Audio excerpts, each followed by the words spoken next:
मनोहर लाल खट्टर करनाल से पीछे हो गए। अच्छा, इस वक्त ज्यादातर सीटों पर कांग्रेस लीड कर रही है हरियाणा के अंदर। कांग्रेस आगे चल रही है। मुझे जो बीजेपी आगे जो नतीजे दिख रहे हैं ये इतने प्रत्याशित हैं कि इसकी कल्पना किसी को हो सकती है, मैं नहीं मानता। अरे भाई और दूसरा एक सेकंड, आप तो 2004 के झंडा बरदार रह चुके हैं प्रमोद महाजन के साथ।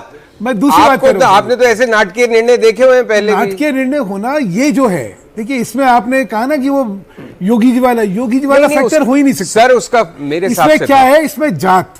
देखिए क्या था कि अभी तक 14 में भी और 19 में भी यूपी के अंदर वोट जात के बियॉन्ड पड़ी थी। हिंदुस्तान की राजनीति में कहते हैं you don't cast your vote, you vote your caste. वो जो ट्रेंड था वो तोड़ा गया था। 14 में भी टूटा, 19 में भी टूटा। और लोगों ने देश के लिए करा, गवर्नेंस के लिए करा, लोगों ने उम्मीद के लिए वोट करा। ये जो दिख रहा है इसमें फिर जो है, जो जातीय समीकरण है और वहां के हर कॉन्स्टिट्यूएंसी के वो फिर हावी दिखते, यही इसका एक विश्लेषण अभी निकल सकता है। बीजेपी एक पे ही आ गए। ये देखिए ओवरऑल में भी आप देखिए 507 ट्रेंड्स हैं हमारे पास। एक वक्त 310 के भी ऊपर एनडीए दिखाई दे रहा था। इस वक्त 256 पर एनडीए है। इंडिया गठबंधन 216 पर, 255 216 इस वक्त ये स्कोर इस वक्त चल रहा है। और ये कहानी पिछले 20-25 मिनट के अंदर पूरी तरीके से रिवर्स हो गई। यूपी में सर लेटेस्ट अपडेट है, हरियाणा में 10 सीट पे कांग्रेस आगे चल रही है, भाजपा 10 सीटों पे पीछे चल रही है। 10 की 10 सीट, 10 की 10 सीटों पे कांग्रेस आगे है। मुझे लगता है ये किसान आंदोलन ये बड़ा महंगा पड़ रहा है हरियाणा के अंदर। मुझे लग रहा है किसान का एक बड़ा वर्ग है, जाटों ने किया और ओबीसी ने भी किया। अब हर राज्य के अलग अलग कारण कहानी होगी, ये अगर शोध किया जाए तब तो फिर दूसरी बात ही करनी वहां पे किसान आंदोलन, वहां पे गलत टिकट सिलेक्शन, वहां पे नेतृत्व का विषय उठेंगे, राज्यों के नेतृत्व के, राज्यों की कार्यशैली के बारे में मिलता था, उन्हीं को हारने का श्रेय मिलेगा। उन्हीं को हारने का श्रेय मिलेगा अगर ये नंबर होता है तो। लेकिन मैं वही कह रहा हूं ये अभी भी अप्रत्याशित नंबर है। क्योंकि ठीक है आप कहीं कहीं कुछ चीजों को कह सकते हैं कि उसकी वजह, लेकिन इतना पलट जाए, एकदम से पलट जाए। गठबंधन दिल्ली में, राजस्थान में 10 बीजेपी का आना ऐसा है कि मतलब ये जब लोग देखने को ही तैयार नहीं हो चीजें तो सब अप्रत्याशित लगता है। 4 महीने पहले के या 5 महीने पहले चुनाव नहीं, लेकिन संजीव 272 के आंकड़े पर तो चूंकि हम लोग की तो बात हो रही थी ना, तो आप भी ये कह रहे थे कि वहां तक तो उसमें तो कोई दिक्कत नहीं। हमेशा से ये मानना था कि सरकार बनेगी बीजेपी की। हाँ, अभी भी मुझको इस सब के बावजूद लगता है।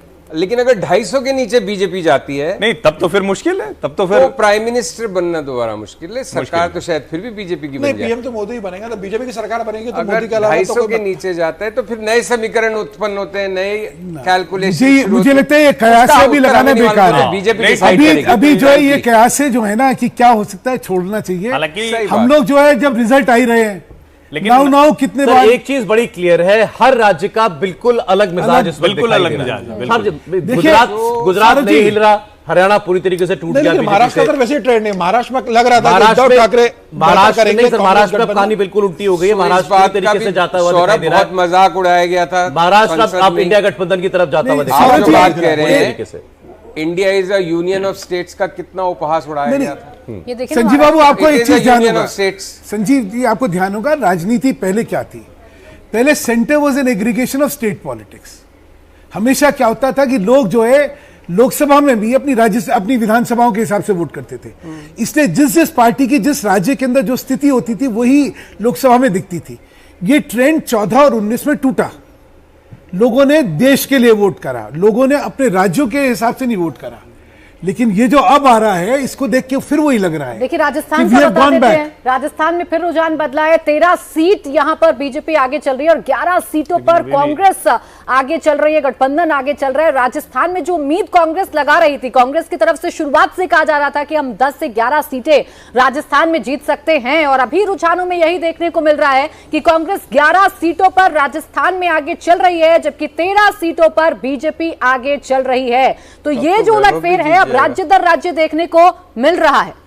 11 सीट देखिए जिस तरह के ट्रेंड्स दिख रहे हैं अभी, है ना। हालांकि मैं सच में कह रहा हूं कि 10 बजे तक हमें और we should hold our horses कि थोड़ा और कंफर्म हो ये ट्रेंड्स। लेकिन जिस तरह के ट्रेंड्स दिख रहे हैं उसमें राजस्थान में 11 सीट कांग्रेस की तो फिर बिल्कुल ही आश्चर्य की बात नहीं है। जब 18-7 तो हम दे ही रहे थे शुरू से, मैं पहले दिन से 18-7 कह रहा हूं। अब वो 13-12 हो जाए, 13-11 हो जाए, क्योंकि आप देखिए सब जगह अगर स्थितियां पलट रही हैं, जीरो तो नहीं होगा ना, इतना नीचे 8-14 हो गया है, लेकिन ऐसा नहीं होगा कि पूरा 360 यूपी इज बियॉन्ड कॉम्प्रिहेंशन। 50 सीटें समाजवादी पार्टी, 20 सीट पर भाजपा। अगर ये है तो 20-50 यूपी के अंदर बिल्कुल ये प्रत्याशित है। तब तो हम मानेंगे कि जो संविधान बदल देंगे, आरक्षण खत्म कर देंगे, देश और 1 लाख रुपए जो खाते में आएगा, अफवाह थी, ये जो अराजकता थी वो काम कर गई। अगर ऐसा भी चल गया, इसका मतलब कांग्रेस का जो महिलाओं को 1 लाख रुपए देंगे, 8.5 रुपए महीना, वो भी महिलाओं में काम मुझे नहीं लगता है। 72,000 तो पहले भी दे रहे की बात कर रहे थे। मुझे लगता है मध्य प्रदेश में नहीं जीत रहे, दो चीजें ही चली। अगर ऐसा होता है तो जहां भी भाजपा के खिलाफ कांग्रेस लड़ रही है, वहां पे क्या हो रहा है? तो मध्य लोगों प्रदेश में ने नहीं जीत रहे, एकाधिकार छत्तीसगढ़ में नहीं जीत रहे, कंप्लीट सेंट्रलाइजेशन ऑफ पावर की राजनीति को कहीं ना कहीं कम स्वीकार कर रही है। मैं तो उसका बड़ा मैसेज लेता हूं।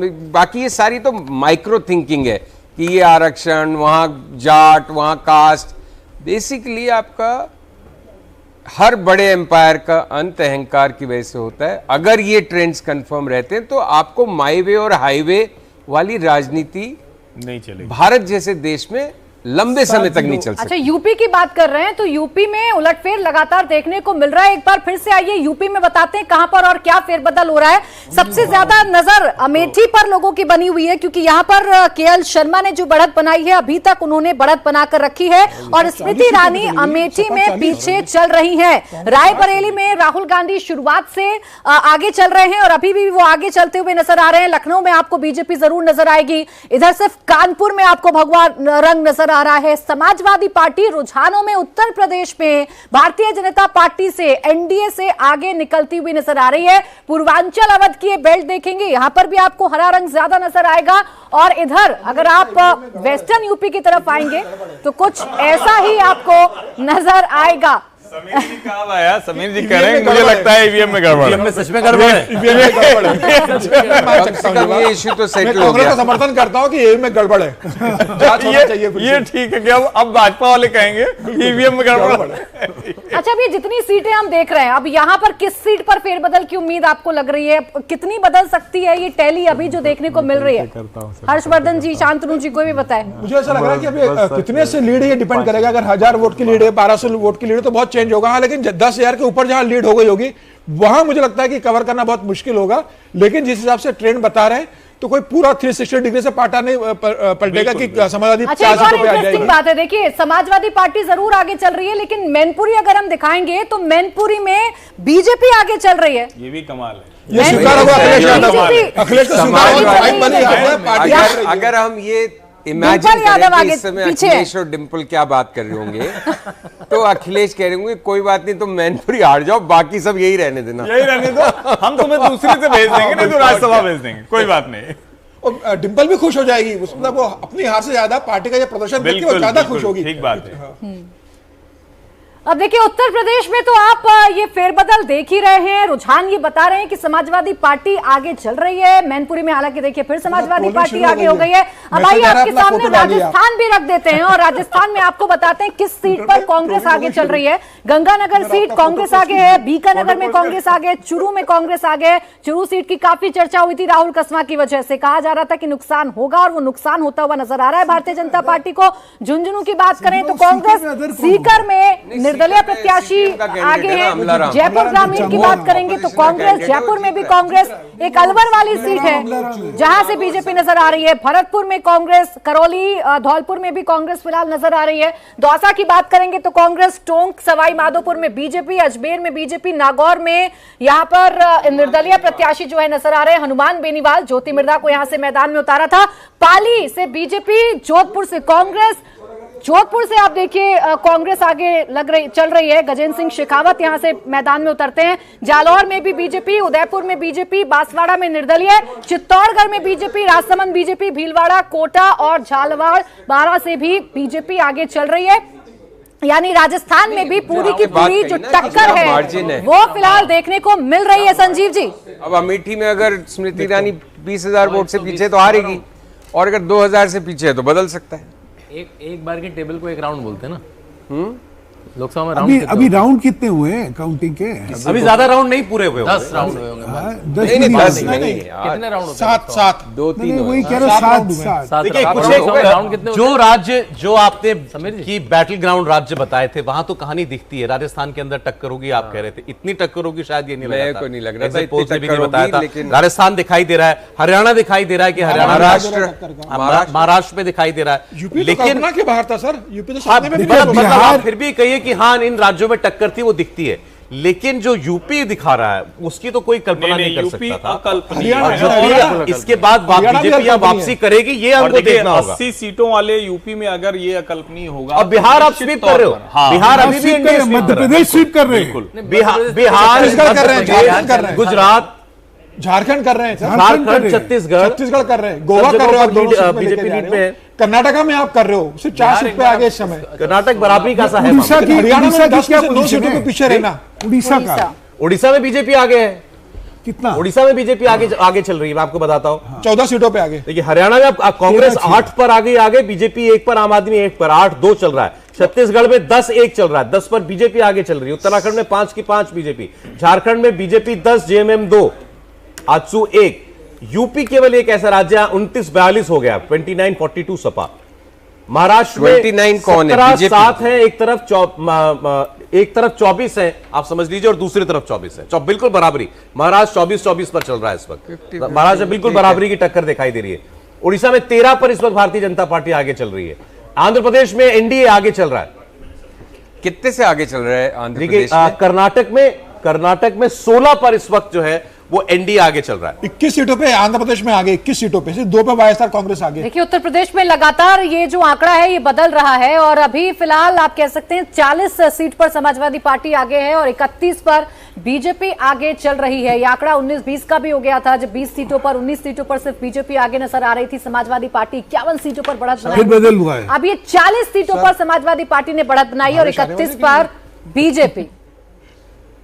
जहां यूपी में कुछ रिकवरी आप कह सकते हैं भारतीय जनता पार्टी की हुई है, लेकिन अब ये 9:40 के करीब ये आंकड़ा बीजेपी के लिए दिख रहा होगा, ये तो किसी ने नहीं सोचा था। बहरहाल ये सब जनता का मत है साहब। देखिए और अब मत पेटी वो अब ईवीएम तो अब लगातार खुल रही है, अब कई राउंड की गिनती हो चुकी होगी। अभी तक 8:30 बजे ईवीएम खुलना शुरू हो गई थी, यानी 1 घंटा 10 मिनट के करीब इसको हो चुका है। 279 पर इस वक्त एनडीए खड़ा दिखाई दे रहा है। इंडिया गठबंधन 195 पर, 272 पर यूं तो सरकार बन जाती है, लेकिन ये बीजेपी के लिए 272 वाला चुनाव नहीं था, बीजेपी के लिए 300 पार वाला चुनाव था। नारा 400 पार का था। बीजेपी को अपने दम पर क्लियर मेजॉरिटी मिलेगी क्या, ये अभी भी सबसे बड़ा सवाल है। 277 पर एनडीए है और पार्टियों की स्थिति नीचे आपको दिखाई दे रही है। 223 भाजपा, 90 कांग्रेस है, 90 पर कांग्रेस पार्टी चल रही है इस वक्त। सर मेरा 97 का फिगर था, 80 to 97। देखिए 90 तो इस वक्त दिखाई दे रही है लीड में। 223 आ जाएंगे, भारतीय जनता पार्टी आगे चल रही है। तो क्या बीजेपी वही 250 के फेर तक रह जाएगी? 200 अभी क्या है बीजेपी? अभी क्या है? 223 बीजेपी आगे दिख रही है। भारतीय जनता पार्टी बहुमत की सरकार वर्स्ट बनाएगी। केस सिनेरियो अनफोल्ड हो रहा है बीजेपी के लिए। यूपी की वजह तो से मैं नहीं मेजरली मानता। यूपी, अगर यूपी डिलीवर हो जाता है अभी भी तो कहानी एक झटके में पलटेगी। देखिए बाकी अभी इंतजार करना हरियाणा का राजस्थान का नुकसान, हरियाणा राजस्थान का नुकसान बीजेपी झेल सकती है, यूपी का नहीं झेल सकती। आपको आंध्र प्रदेश से आपको बाकी जगह से गेंस भी आ रहे हैं जी हाँ। जो ट्रेडिशनल गेंस थे, लेकिन उत्तर प्रदेश जो आप बिल्कुल बैठे थे कि हम तो 60 से 70 अच्छा, तक शुरू ये कर तो रहे है, बताओ भाई। मोदी के बाद यूपी है सर। ये तो कोई बता ही नहीं रहा है कि दक्षिण भारत से जो इतनी बढ़त मिलने वाली थी उसका क्या, कहाँ है हम? आंध्र प्रदेश से बढ़त मिली थी। 8-10 तमिलनाडु में आ रही थी। तमिलनाडु में बीजेपी 1 सीट पर आगे अभी। 8-10 तो शायद किसी ने कितने दिखाए, वोट से? 1 से 3, 1 से 5। तेलंगाना में बीजेपी 3 सीट पर आगे। तेलंगाना में स्कोर 3-12 हो गया, 12 पर कांग्रेस के कांग्रेस, पक्ष 3 में। पर बीजेपी। सरप्राइज। जी हाँ, केरल में 2 सीट पर लीड में है अभी भारतीय जनता पार्टी। तो ऐसा नहीं है कि कर्नाटक में 16-11 ओरिजिनल एनडीए थॉट था इंडिया बीजेपी के अंदर भी या बाकी सबका, वो ये था कि केरल में भी और जो तमिलनाडु है दोनों में ही आपको वोट शेयर का ज्यादा फायदा। सर मैं बीजेपी से तो मेरा झगड़ा ही नहीं हो रहा, मेरा झगड़ा पोलस्टर्स से हो रहा है। मैं बीजेपी से थोड़ी बात कर रहा हूँ, मैं वैसे बता रहा हूँ, यही उन्होंने तो हमें ज्यादातर कभी यही बताया भी नहीं। बात तो कर रहा हूँ। पोलस्टर्स के बारे में कह रहे हैं जिन्होंने बताया कि 8-10 वहां आएंगी, 3-4 वहां आएंगी।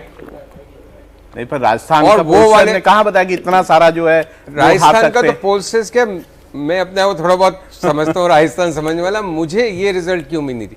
मैं सोच रहा था 7-8 कांग्रेस जीतेगी।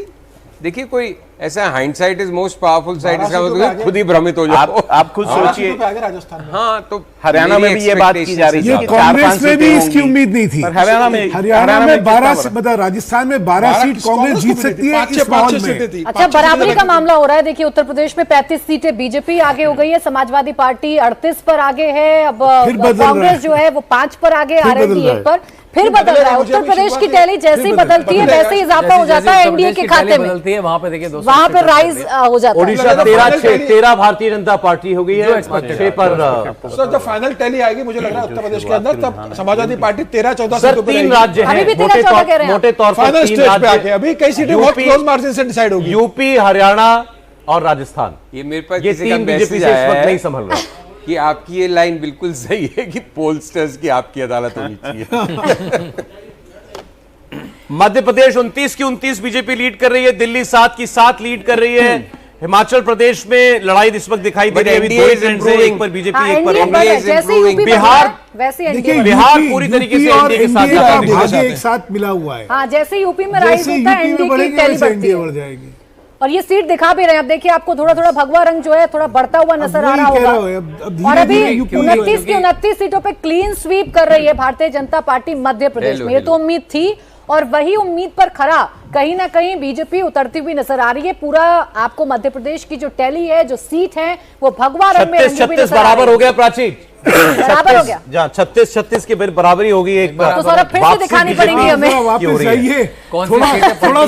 स्क्रीन जो है कभी पूरी हरी होती है, कभी पूरी भगवा होती है, अभी बराबर है। थोड़ा बिल्कुल इंटरेस्टिंग मोड है, चुनाव में पेस बनाए रखना चाहता है उत्तर प्रदेश, चर्चा अभी जारी रखना चाहता है उत्तर प्रदेश। और ये देखिए अब कहां पर बदला है। मुजफ्फरनगर में संजीव बालियान आगे हो गए, अभी तक यहाँ पर समाजवादी पार्टी आगे चल रही थी। बिजनौर में आरएलडी है, नगीना में चंद्रशेखर अभी भी आगे हैं, मुरादाबाद में देखिए बीजेपी आगे हो गई है। यहाँ रुचि वीरा जो है वो पीछे हो गई है मुरादाबाद में। रामपुर में अभी भी समाजवादी पार्टी है। इधर मेरठ में देखिए अब अरुण गोविल आगे हो गए। तस्वीर आप देखिए कैसे बदल रही है। मेरठ में अब अरुण गोविल आगे हो गए। अमरोहा में शुरुआत से बीजेपी ने बढ़त बनाकर रखी है। बागपत में समाजवादी पार्टी, गाजियाबाद, गौतम बुद्ध नगर, बुलंदशहर, अलीगढ़, हाथरस, मथुरा, आगरा और फतेहपुर सीकरी, यहाँ शुरुआत से भगवा रंग। ये तो सेफ सीटें हैं, ये सब बदलने वाला है। ये सेफ सीटें, ये नहीं बदलेगा। फिरोजाबाद में समाजवादी पार्टी देखिए आगे चल रही है। इसके बाद मैनपुरी में समाजवादी पार्टी आगे हो गई है, डिंपल यादव पीछे हुई थी। जवीर यहाँ पर उम्मीदवार हैं भारतीय जनता पार्टी के, उन्होंने टक्कर दी थी। एटा में समाजवादी पार्टी आगे है। बदायूं की बात करेंगे तो शिवपाल यादव के बेटे आगे हैं। आंवला में समाजवादी पार्टी आगे, बरेली में बीजेपी आगे। टिकट बदला गया था, यहां से संतोष गंगवार का लग रहा था कि शायद यहां पर कोई परेशानी हो सकती है, लेकिन इसे भी सेफ सीट माना जाता है, इसलिए बीजेपी आगे। पीलीभीत की अगर आप बात करेंगे, यहां पर भी टिकट बदला गया, जितिन प्रसाद को उतारा गया यहां से मैदान में, और ये सीट जितिन प्रसाद फिलहाल लीड कर रहे हैं सीट पर। शाहजहांपुर, खीरी, धौरहरा, सीतापुर और इधर आप देखिए फिर ये पूरा आपको हरा रंग नजर आएगा। उधर हरदोई, मिश्रिक और उन्नाव में आपको फिर भगवा रंग नजर आएगा। मोहनलालगंज में आपको समाजवादी पार्टी नजर आएगी। लखनऊ में बीजेपी, अमेठी और रायबरेली में तो लगातार राहुल आगे, लेकिन अमेठी 15,000 की लीड ली है कांग्रेस ने। 15,000 की लीड पे कांग्रेस चली गई। कहा अमेठी में, यानी कि स्मृति ईरानी यहाँ पीछे है। सुल्तानपुर में समाजवादी पार्टी, प्रतापगढ़ में बीजेपी, फर्रुखाबाद में समाजवादी पार्टी इधर आगे बढ़ी है। इटावा में समाजवादी पार्टी, कन्नौज में अखिलेश यादव आगे चल रहे हैं। कानपुर की सीट पर बीजेपी, अकबरपुर में बीजेपी, जालौन में समाजवादी पार्टी, झांसी में बीजेपी। बुंदेलखंड की जो सीटें हैं यहां पर आपको बीजेपी नजर आएगी। कौशाम्बी में समाजवादी पार्टी नजर आ रही है। फूलपुर में समाजवादी पार्टी, और प्रयागराज में बदला था, समाजवादी पार्टी आगे हुई थी, लेकिन अब यहां फिर बीजेपी। मैनपुरी भी बदल गया है। मैनपुरी में पहले डिंपल पीछे थी, अब आगे हाँ, डिंपल अब आगे हो गई है, ये भी ट्रेंड बदल गया है। इसके साथ ही अयोध्या में देखिए यहां पर समाजवादी पार्टी ने बढ़त बनाई है, तो अभी तक बनाई हुई है। और ये बहुत बड़ा, अगर प्राची अगर अयोध्या की बात करें, राम लहर, राम की बात हो रही थी, और आप जब ग्राउंड पे गई थी तब भी आप ये कह रही थी कि वहां पर इतनी आसान लड़ाई नहीं होने वाली है, और वही यहाँ पर दिख भी रहा है। कैंडिडेट बहुत अच्छा दिया था अयोध्या में समाजवादी पार्टी ने। 7 बार के उनके विधायक है, दलित है, उसको मदद बीएसपी ने भी कर दी थी सर। हाँ बिल्कुल। और भारतीय जनता पार्टी को वहां टिकट बदलना था। लल्लू सिंह को टिकट दिया जो पहले वहां से सांसद है, और उन्हें लग रहा था कि अब अयोध्या का मंदिर बन गया तो राम के नाम पे वोट मिल रहा है, तो उन्होंने, मुझे लग रहा है उन्होंने पार्टी के कार्यकर्ताओं ने इसे एक तरफा जीत मानते हुए बहुत काम नहीं किया। समाजवादी पार्टी का कैंडिडेट भी अच्छा था, लेकिन अयोध्या से अगर भारतीय जनता पार्टी हार रही है तो ये तो बहुत बड़ा हालांकि सरप्राइज अभी है। शुरुआती है, अभी बहुत शुरुआती round की रुझान में भी voting जो है अगर वो होनी अयोध्या बाकी जैसी है। सीट पर भारतीय जनता पार्टी पीछे हो जाए तो ये बहुत सरप्राइजिंग है। अगर मैं शुरुआती कितने बजे तक रहते हैं? मेरे ख्याल से 10:30-11 कम से कम 10:30-11। मैं ये बता रहा था कि देखिए उत्तर प्रदेश में भी ज्यादातर सीटें वो हैं जो या तो समाजवादी पार्टी ने जीती थी या बीएसपी ने पिछली बार जीती थी, या फिर ऐसी सीटें जिसपे मार्जिन कम था। ये वही सीटें हैं जिसमें आपको दिखाई दे रहा है कि समाजवादी पार्टी जो है वो आगे चल रही है।